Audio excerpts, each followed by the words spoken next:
Hello there, I'm artist Aaron Rutten, and in this video I'm going to answer a question from one of my viewers who posted the question on Patreon.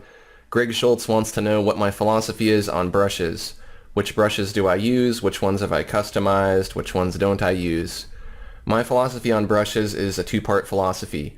The first is less is more. You don't need 100 or 1,000 brushes to create a painting. I've created most of my paintings throughout the 9 years of my career using a handful of brushes. I developed those brushes early on and they've stuck with me ever since. The second part of my philosophy is use the right brush for the right job. Don't spend all day drawing 100 blades of grass by hand. Make a spray brush that can create 100 blades of grass in one stroke and save yourself a little bit of time and stress on your hand. So I'm going to go into more detail into each of these parts. So first, less is more. I've seen some artists out there who have hundreds of brushes, thousands of brushes by a dozen different artists, and for me personally, I would find it very difficult to organize those brushes and to be able to find the brush that I want if I have to keep switching between libraries and looking through a lot of brushes. I just want to be able to find my brush like that, get it, paint with it, and not have to monkey around with switching through a bunch of libraries and stuff. So, there's nothing wrong with painting with a lot of brushes. That's kind of up to you as an artist, and that's the good thing about being an artist is you can do things the way you want to do. But for me personally, it's just easier to have less brushes. So if you look through my portfolio, I've done portraits, impressionism, surrealism, photorealism, abstract, comic book art, and even though all of these subjects and genres are quite different, I can still use the same core set of brushes to get the results that I want. I also like to think of it like, as a traditional artist, I only have 10 brushes, like a fan brush and, maybe a fine little detailed brush and some bigger brushes and a couple of blenders, but I don't need a ton of brushes to create an acrylic painting. And I know there's a lot of traditional artists who use few brushes, but there's other people, like Chuck Close, who has, 500,000 brushes because, he has all the money in the world to buy brushes, so that's probably why. But, I think it's better to be a minimalist rather than a brush hoarder, but again, that's kind of up to you as the artist to decide which philosophy you want to go with for your work. The second part of my philosophy is use the right brush for the right job. So efficiency, I think, is very important because, for one, the more time you can save on a piece of artwork, the more time you can spend on one or two or three more pieces. We're only going to live so long, we can only create so much art.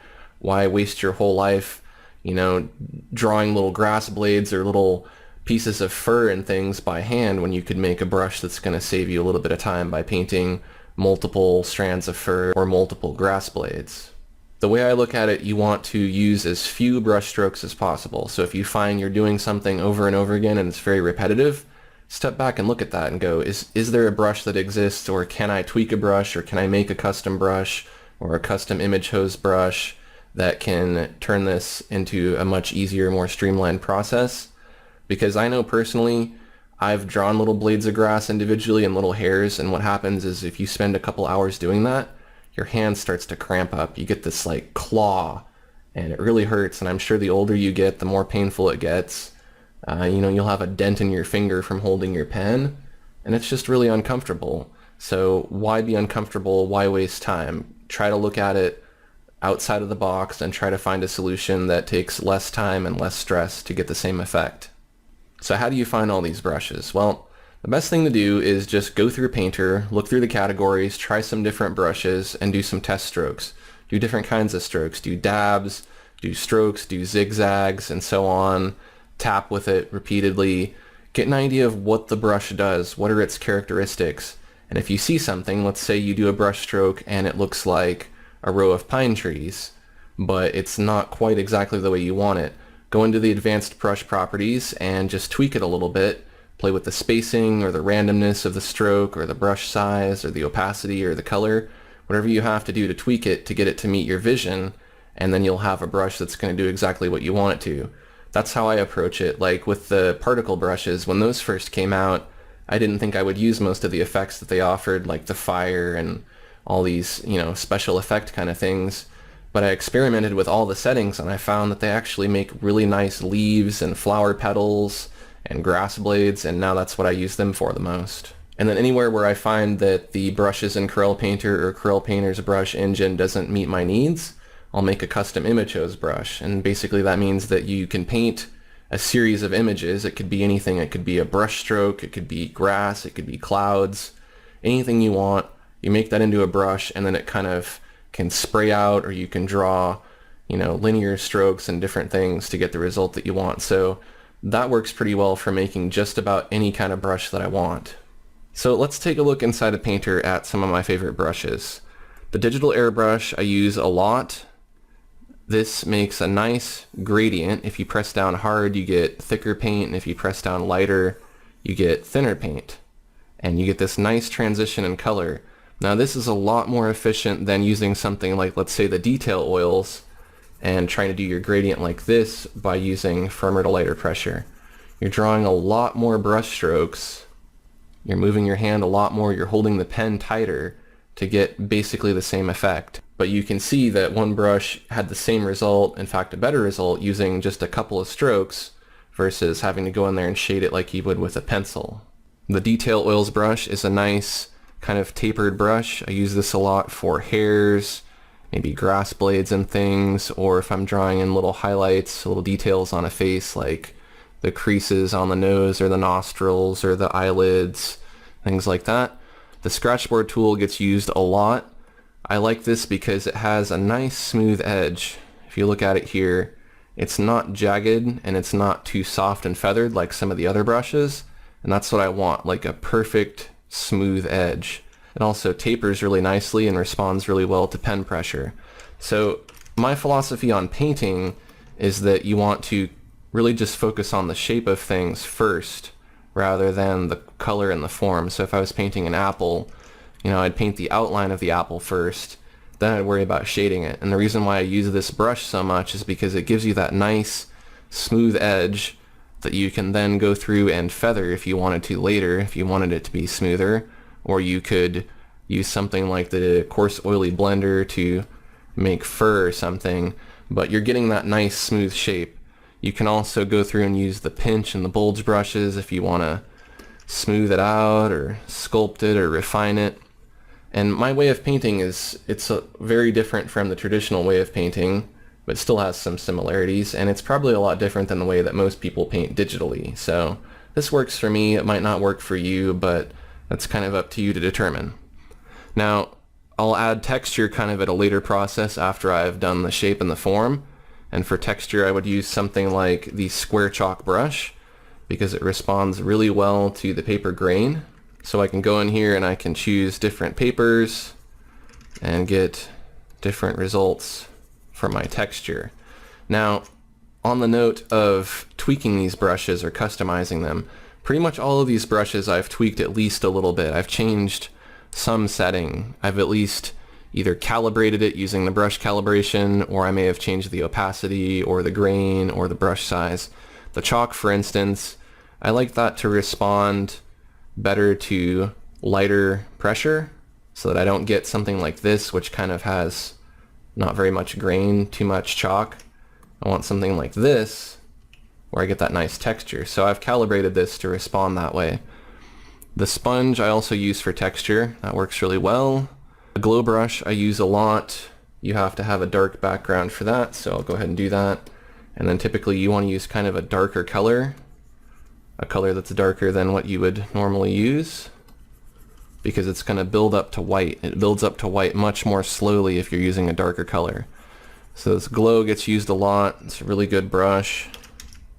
And then if we go down to the blenders, I'll just put something down here so we can blend it. I use the diffuse blur a lot.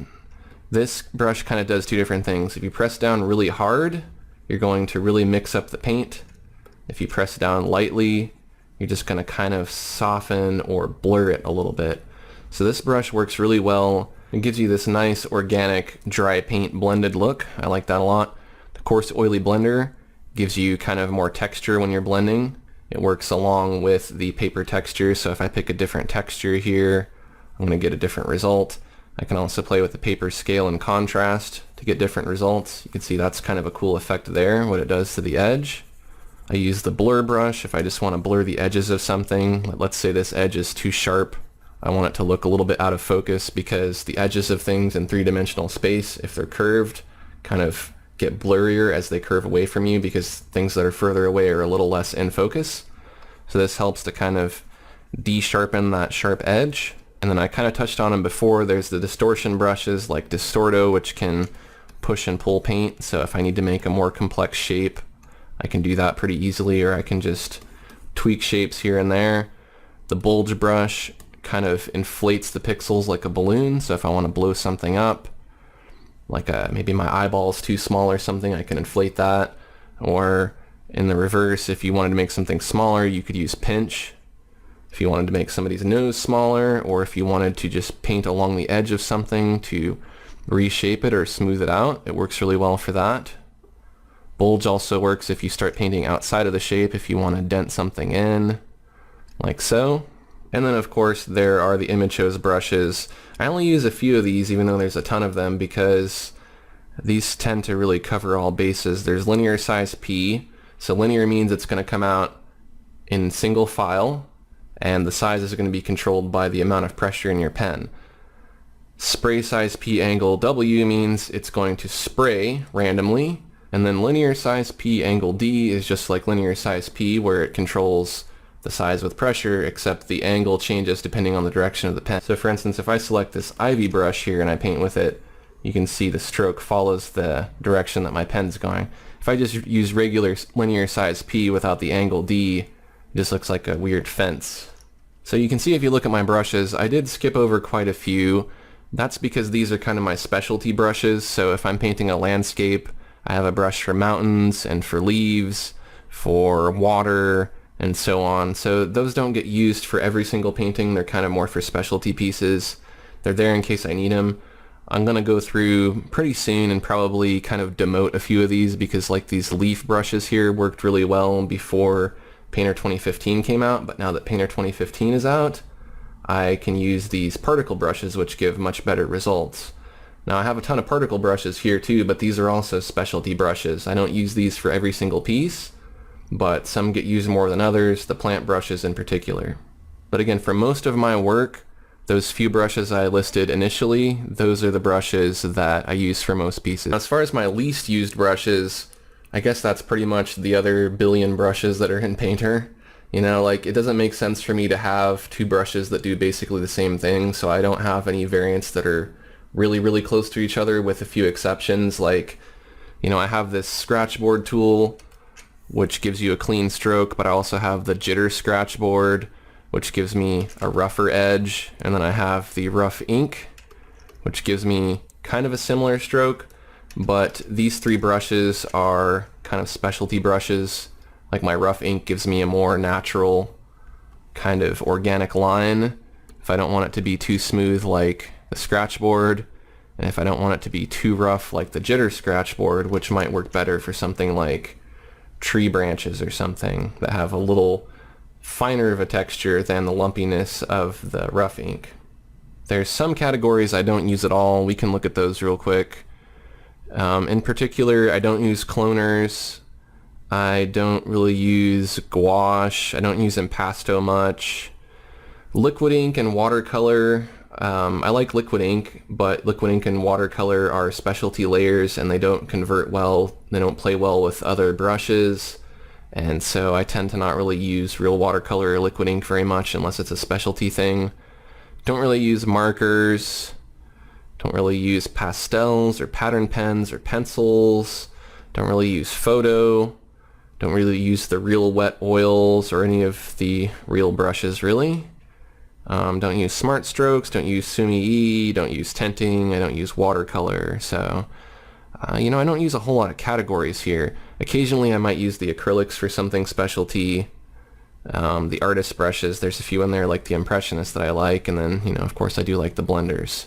I don't use charcoal, but I do use a little bit of chalk. So just to recap, less is more. Use the right brush for the right job, and that'll make your life as a painter a lot easier in my opinion. However, if you're the kind of person who likes to have 100,000 brushes, that's totally fine, because again, like I said, it's up to you as the artist to do things the way that you want to do them. You don't necessarily have to do them the way that I do them, or the way that other artists suggest. It's up to you to decide what's the best and most comfortable way for you to make your own artwork. So I hope you found this information helpful. If you did, take a quick second to like this video, and if you'd like a question or suggest a topic for a new video, join me over at patreon.com/AaronRutton. Thanks for watching, and I'll see you next time.